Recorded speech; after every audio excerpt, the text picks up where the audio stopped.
Chef Lorious here. Welcome back to Calabama Cooking. Today I'm going to show you how to make your own pesto. Pesto is wonderful. It's made with fresh basil and it will take everything you cook to another level, and it's super easy. All right guys, let's jump right in. Let's cook.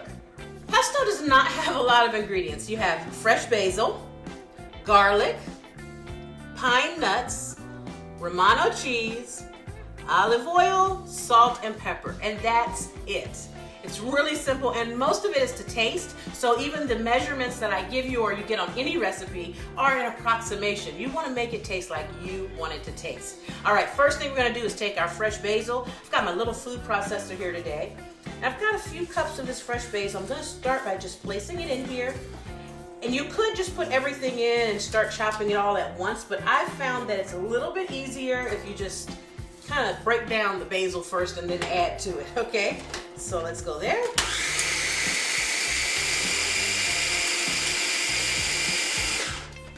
There we go. I'll push these big leaves around some more and add the rest of these. Oh, you should smell this fresh basil, guys. Oh my God. It's, woo, something to it. So what you'll notice is I've basically just done a rough chop on the basil the first time. You could actually use a knife and on your cutting board and then put it in here, but I like doing it this way because it saves a dish and it smells delicious. All right, next thing, we're gonna add garlic cloves. I'm gonna start, I use big garlic cloves. I'm gonna start with about 4 of these, okay? And I'm gonna also add my pine nuts. And pine nuts are good. My daughter is allergic to tree nuts, but pine nuts aren't tree nuts. If I'm wrong, I know y'all will blow up my comment section. And she can eat pesto. Let's mix this. Ooh, look at that. Oh my gosh. Now we're gonna add some pecorino romano. This is important. You don't want to skimp on this and use, you can use Parmesan in here, but you really wanna use pecorino romano because there's a wonderful nutty salt richness to pecorino romano that's just unbelievable. Let's give this a whirl. We can take a little break and help push it around. And you notice we have not added our olive oil yet because it's best to first try to get these base ingredients all mixed together.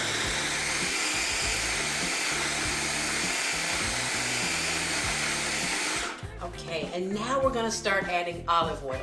Now again, you can chop this as fine as you like it. It's your thing. Do what you wanna do. And you're gonna add olive oil till you get it to the consistency you like. About a half a cup to a cup, but it will, honestly, it's personal, okay?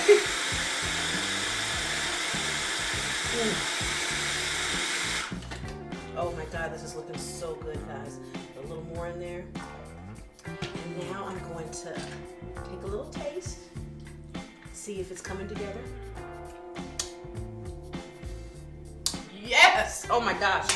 It's not there 100% yet, but you know you can tell when you're on the right direction. I'm gonna put a few more pine nuts in there, more garlic, and a little bit more of this cheese.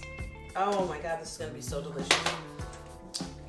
And you see how I started with almost all of it, but then I'm going back and adding it because this is really a recipe that's to taste, okay?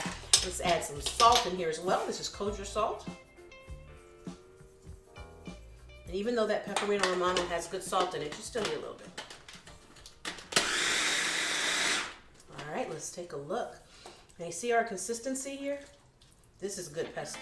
Look at that. See that consistency?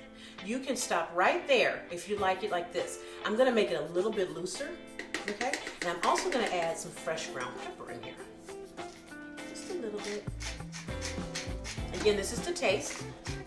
It's also up to you. You want to, you don't have to. Just a little more olive oil. 1 more smidge of salt. All right, let's take a look. So I'm going to use the other side of the spoon to taste now. Oh my God, I'm in heaven. A little bit more salt, just a little. I don't know, maybe my salt technique tasting has gotten off. Oh my God, that's so good.